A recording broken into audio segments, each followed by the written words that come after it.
आज मैं आपके साथ एक ऐसी लाइफ चेंजिंग बुक की समरी देने जा रहा हूं जिससे आप स्टॉक मार्केट में एक प्रो बन जाएंगे एंड बड़े बड़े स्टॉक मार्केट प्लेयर को आराम से हरा पाएंगे बस इस वीडियो को पूरा देखकर। और ऐसा नहीं है कि आपको कोई स्पेसिफिक स्किल सीखनी पड़ेगी या आपको एक एक्सपर्ट होना पड़ेगा।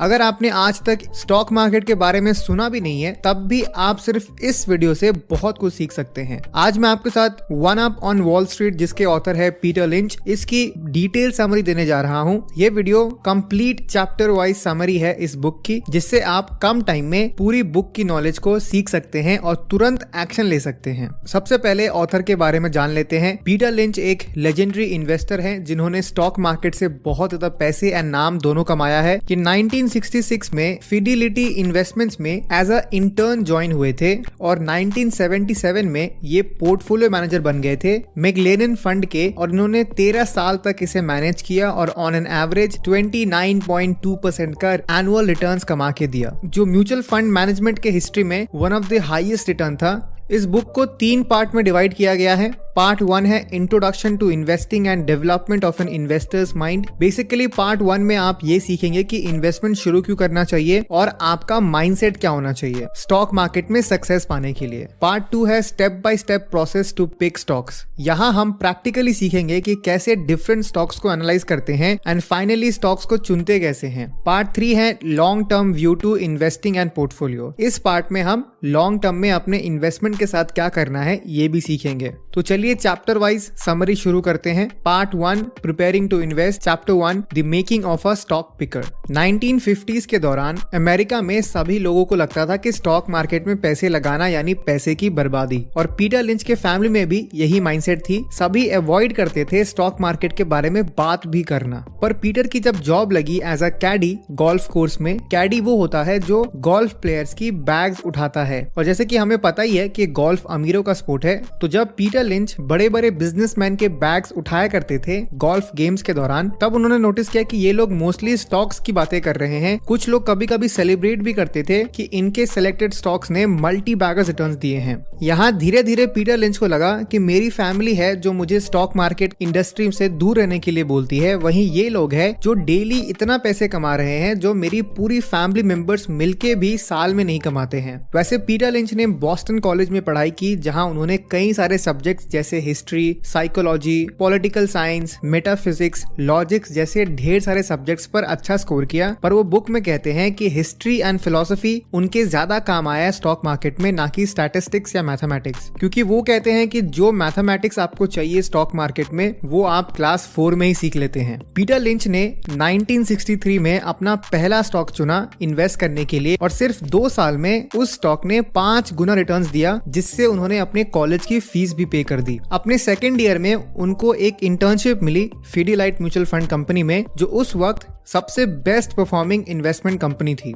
Chapter 2 the Wall Street oxymorons. इस चैप्टर में ऑथर पीटर कहते हैं कि इंडिविजुअल एंड एमेच्योर इन्वेस्टर के पास ज्यादा एडवांटेज होता है प्रोफेशनल एंड इंस्टीट्यूशनल इन्वेस्टर से, क्योंकि प्रोफेशनल या फिर फंड मैनेजर के पास कई तरीके के अप्रूवल्स की जरूरत पड़ती है किसी भी स्टॉक्स में इन्वेस्ट करने से पहले। पर हम और आप जैसे इन्वेस्टर के पास ये एडवांटेज है कि हम जब चाहे तब अपने सिलेक्टेड कंपनीज के शेयर्स को ले सकते हैं, हमें किसी की अप्रूवल की जरूरत नहीं है। चैप्टर 3 इज दिस गैम्बलिंग और वॉट। इस चैप्टर में पीटर लिंच ने डेट में इन्वेस्ट करना और स्टॉक्स में इन्वेस्ट करने में डिफरेंस बताया है। डेट में इन्वेस्ट करने का मीनिंग है कि आप किसी को लोन दे रहे हैं और आपको उसके लिए इंटरेस्ट मिलता है। जब आप बैंक में एफडी करते हैं या जब आप बॉन्ड्स में इन्वेस्ट करते हैं तो सिंपली आप उनको उधार दे रहे हैं, और जिससे वो आपके पैसों से वो और पैसे कमाए और इन रिटर्न आपको इंटरेस्ट मिले और साथ ही साथ आपका प्रिंसिपल वैल्यू भी मिल जाए। ऑथर का मानना है कि डेट में इन्वेस्ट करके फायदा नहीं मिलता है, क्योंकि 1927 से यूएस में डेट ने 5% से भी कम रिटर्न्स दिया है, तो यहाँ पे पैसे नहीं बनेंगे आपके। लेकिन जब आप स्टॉक्स में इन्वेस्ट करते हैं तब रिटर्न्स की पॉसिबिलिटी बहुत ज्यादा होती है डेट से। 1927 से यूएस में ऑन एन एवरेज एक कॉमन स्टॉक ने 9.8% का रिटर्न दिया है। अगर रिस्क की बात करें तो स्टॉक्स में ज्यादा रिस्क है, क्योंकि कोई भी कंपनी कभी भी डिक्लाइन कर सकती है, और जो कंपनी आज से 20 साल पहले टॉप पे थी उनमें से कई सारी कंपनीज आज बंद हो चुकी हैं। तो ये बिल्कुल आपके ऊपर है कि आपको ज्यादा रिस्क लेके ज्यादा पैसे कमाने हैं या फिर कम रिस्क लेकर आपको कम कमाना है। Chapter 4 passing the mirror test. 3 question आपको पूछना है स्टॉक्स में इन्वेस्ट करने से पहले according to Peter Lynch. Number 1, क्या मेरे पास एक घर है? Do I own a house? क्या मुझे पैसों की जरूरत है? Do I need the money? और नंबर 3, क्या मेरे पास स्किल्स है कि मैं स्टॉक्स में सक्सेस पा सकूं? Do I have the personal qualities it takes to succeed? पहले क्वेश्चन पे आते हैं, do I own a house. ये ऑथर का मानना है कि स्टॉक्स में इन्वेस्ट करने से पहले आपको अपना खुद का घर खरीदना चाहिए। उनका मानना है कि जब आप घर खरीदते हैं तो ज्यादातर केसेस में आप उसे लंबे समय तक होल्ड करके रखते हैं, जिससे आपको मेंटल खुशी मिलती है कि आपके सर के ऊपर छत है। वो ये कहते हैं कि ज्यादातर लोग रियल स्टेट मार्केट में इसीलिए पैसे कमाते हैं और स्टॉक्स में इसीलिए वो गवाते हैं क्योंकि घर खरीदने से पहले आप हफ्तों या महीनों रिसर्च करते हैं, खुद जाकर प्रॉपर्टीज देखते हैं, फायदे या नुकसान को भी आप कैलकुलेट करते हैं। पर जब आप स्टॉक्स में इन्वेस्ट करते हैं तो आप ये सारी चीजें नहीं करते। ऑथर इस बुक में कहते हैं, they spend more time shopping for a good microwave oven than shopping for a good investment. यानी वो लोग, यहाँ उनकी बात हो रही है जो स्टॉक मार्केट में लॉस करते हैं, वो माइक्रोवेव ओवन खरीदने के लिए जो रिसर्च करते हैं उससे भी कम टाइम वो अपने इन्वेस्टमेंट में लगाते हैं। दूसरे क्वेश्चन पे आते हैं, do I need the money? Author कहते हैं, only invest what you could afford to lose. यानी उतना ही पैसे आपको इन्वेस्ट करना चाहिए जितना अगर आपको लॉस हो भी जाए तो आपके डेली लाइफ में कोई प्रॉब्लम नहीं आनी चाहिए। तीसरा क्वेश्चन है, do I have the personal qualities it takes to succeed? क्या मेरे पास स्किल्स है स्टॉक मार्केट से अमीर बनने के लिए? ये स्किल फाइनेंशियल स्किल या कोई टैलेंट या कोई स्पेसिफिक डिग्री की बात नहीं हो रही है। यहाँ पे ऑथर मेंशन करते हैं पेशेंस यानी धैर्य, आत्मनिर्भरता यानी सेल्फ रिलायंस, कॉमन सेंस जैसी स्किल्स आपको चाहिए। वॉरेन बफेट का कहना है कि अगर आपका IQ 160 है, जिसका मतलब होता है कि आप बहुत ज्यादा इंटेलिजेंट हैं, तो वो ये कहते हैं कि इसमें से आप 30-40 पॉइंट्स किसी और को दे दीजिए, क्योंकि इतना ज्यादा इंटेलिजेंस आपको इन्वेस्टमेंट में नहीं चाहिए होगा, बल्कि आपका सही स्वभाव होना चाहिए जिससे कि आप दूसरों के ओपिनियन से अपने आप को डिटैच कर सको। चैप्टर 5 है, is this a good market? Please don't ask. Author ये कहते हैं कि सबसे सिंपल चीज आपको ये समझनी है कि आपको स्टॉक मार्केट में नहीं बल्कि आप कंपनीज में इन्वेस्ट कर रहे हैं। ऑथर के पास कई सारे लोग आते हैं ये पूछने के लिए कि क्या अभी राइट टाइम है स्टॉक मार्केट में इन्वेस्ट करने का, या फिर क्या अभी सही मार्केट चल रहा है? तो पीटर का बहुत ही सिंपल सा आंसर होता है कि मार्केट कोई चीज होती ही नहीं है और जो भी ये प्रेडिक्ट करते हैं वो लगातार पैसे नहीं कमा पाते हैं। इसीलिए recession, booming market, inflation, interest, central banks की पॉलिसी पर 100% ध्यान ना देकर आपको कंपनीज पर फोकस करना चाहिए और कंपनी के बारे में फोकस करना चाहिए। तो ये था पार्ट 1 प्रिपेयरिंग टू इन्वेस्ट की चैप्टर वाइज समरी। अगर आपको वीडियो पसंद आ रही है तो प्लीज इस वीडियो को लाइक करिए, इससे मुझे मोटिवेशन मिलती है कि मैं ऐसे ही डिटेल समरीज आपके लिए अपलोड करूं। अब आते हैं part 2 picking winners. Chapter 6 stalking the 10 bagger. 10 bagger का मतलब होता है जो स्टॉक फ्यूचर में 10 गुना से ज्यादा ग्रो कर सकता है। तो इस चैप्टर में ऑथर बात करते हैं 10 बैगर्स को स्टॉक करना शुरू कर दीजिए, उनके बारे में पढ़िए, उनके प्रोडक्ट को देखिए, उनके मैनेजमेंट को देखिए। ऑथर इस चैप्टर में एक बहुत ही बड़े प्रॉब्लम को सॉल्व करने का सिंपल सा सोल्यूशन देते हैं। हम अक्सर ये कहते हैं कि किस कंपनी की रिसर्च करनी चाहिए, या फिर मैंने आज तक कभी भी कोई स्टॉक नहीं खरीदा है तो सबसे पहले मैं किन कंपनीज के स्टॉक्स को देखूं। ऑथर कहते हैं the best place to start looking for 10 bagger is close to your home. आप जो डेली बेसिस पर प्रोडक्ट यूज करते हैं अपने घर में, उन्हीं कंपनी से शुरू करिए। एग्जाम्पल, अगर आप सुबह उठकर चाय या कॉफी पीते हैं तो जिस कंपनी के आप चाय पीते हैं उनके शेयर्स को आप देखिए गूगल पे। अगर आप टाटा टी की चाय पीते हैं तो टाटा कंज्यूमर प्रोडक्ट लिमिटेड का शेयर प्राइस आप गूगल में टाइप करिए। आप देख सकते हैं 9 मई 2023 के दिन इनका एक शेयर का प्राइस है 786.75 रुपीज और आज ये पिछले दिन से 0.27% कम में ट्रेड हो रहा है। पिछले 5 साल में इस कंपनी ने 173.57 का रिटर्न्स दिया है। ऐसे ही आप जो भी डेली यूज करते हैं, साबुन, तेल, बाइक, कार, इंटरनेट, सब कंपनीज के शेयर्स देखना शुरू करिए। इससे आपका इंटरेस्ट स्टॉक मार्केट में आना शुरू हो जाता है और ऑथर रेकमेंड भी करते हैं कि उन्हीं कंपनीज में इन्वेस्ट करिए जिनके बिजनेस को आप समझ सकते हो। Chapter 7 I have got it what it is. पिछले चैप्टर में ऑथर ने एक बहुत ही कॉम्प्लेक्स एंड डिफिकल्ट कॉन्सेप्ट को इजी में समझाया है कि उन्हीं कंपनीज में इन्वेस्ट करिए जिनके बिजनेस को आप समझ सके। पर ऐसा तो नहीं है कि आपको चॉकलेट खाना पसंद है तो आप उन सारे कंपनीज में इन्वेस्ट कर दोगे जो चॉकलेट्स बनाती हैं। यहाँ आपको सबसे बेसिक क्वेश्चन ये पूछना है कि क्या वो कंपनी आने वाले समय में भी ग्रो कर सकती है या नहीं। इसे समझने के लिए ऑथर ने 6 कैटेगरी ऑफ स्टॉक्स को एक्सप्लेन किया है। Number 1 the slow growers. ये वो वो कंपनी है जो बहुत ही बड़ी है इन साइज और इनका एज भी बहुत ज्यादा है। इनका फीचर ये है कि ये देश के जीडीपी से थोड़ा फास्ट ग्रो होती है। इनकी शुरुआत फास्ट ग्रोअर से हुई थी जब ये छोटी कंपनी थे, पर धीरे धीरे इन्होंने अपना मार्केट कैप्चर किया, अपने प्रोडक्ट्स को इम्प्रूव किया, सेल्स भी बढ़ाया और अपने इन्वेस्टर को भी अच्छे रिटर्न्स कमा के दिए। पर जब एक स्पेसिफिक इंडस्ट्री स्लो डाउन करती है तब कंपनीज की ग्रोथ भी डिक्लाइन होती है। ऑथर कहते हैं कि एक स्लो ग्रोथ का सबसे बड़ा साइन ये है कि वो ज्यादा एंड रेगुलर डिविडेंड्स दे रही है। कंपनीज अक्सर जब नए तरीके ना ढूंढ पा रही हो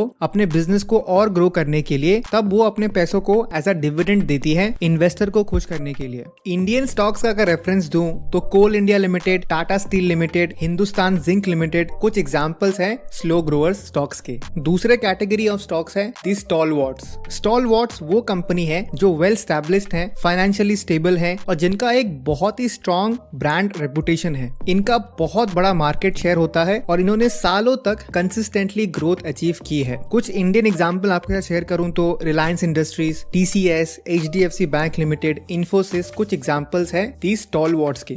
ऑथर कहते हैं कि जब आप स्टॉलवर्ट्स में इन्वेस्ट करते हो तब आपको रिसेशन या डिफिकल्ट इकोनॉमिक टाइम में हेल्प मिलती है, पर ये कंपनीज आपको मैक्स 10 से 12% का रिटर्न दे सकती है और इस कैटेगरी ऑफ स्टॉक से आप डिसेंट प्रॉफिट भी कमा सकते हैं।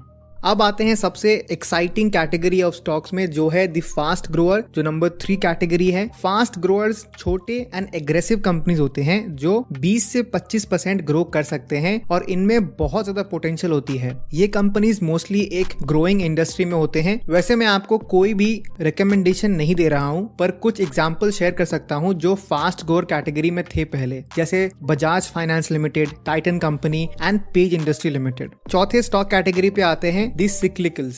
सिक्लिकल इंडस्ट्री में कंपनीज की सेल्स एंड प्रॉफिट बढ़ती है या घटती है बहुत ही रेगुलरली, जैसे airlines, auto industries, tyre companies, steel companies या इवन केमिकल कंपनीज। जब इकोनॉमी एक्सपैंड होती है तब ये सिक्लिकल कंपनीज बहुत ही कमाल के रिटर्न्स देती है, पर अगर इकोनॉमी थोड़ा भी स्लो डाउन होता है तब ये कंपनी बहुत फास्ट डिक्लाइन होती है और इन्वेस्टर को काफी नुकसान होता है। सिक्लिकल स्टॉक्स में इन्वेस्ट करने के लिए टाइमिंग बहुत इंपॉर्टेंट होती है। अगर आप रॉन्ग टाइम पे इन्वेस्ट करते हो तो आपको सालों लग जाते हैं अपने लॉस को रिकवर करने में।